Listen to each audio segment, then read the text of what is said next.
Kwa hivyo mtoto akikataa kusaidia utamwambia nitakula hadi wewe. Kama sina kitu ya tena hiyo, yani hiyo navaa seruni, unajua mkute unavaa nguo bila ya mkanda ile unaifungua na mwagia razi.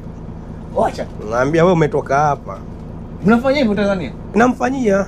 Lakini mnafanya hivyo? Hatufanyi, lakini kwa mimi kama nishazidiwa na maisha. Alafu naangalia ziaso unazopitia hapa. Alafu kugulia nguo umwambie wewe umetoka hapa. Yes, example wewe nao angalia. Au sio? Sasa hivi tunafanya kazi, tunapata pesa. Ila sisi hapa tunaishi kimaskini. Tunawekeza wapi? Na kweli uweze kazi wapi? Umenielewa? Nisikilize. Una force unawekeza nyumbani, sometime wewe hapa unadhalilika sometime ujue.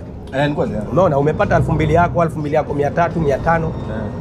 Yaani wewe unajiwekea akiba mwanangu 300. Imagine yote unaiwekeza kule. Na kule unawekea watoto wako kwamba bana hawa ndio kizazi changu.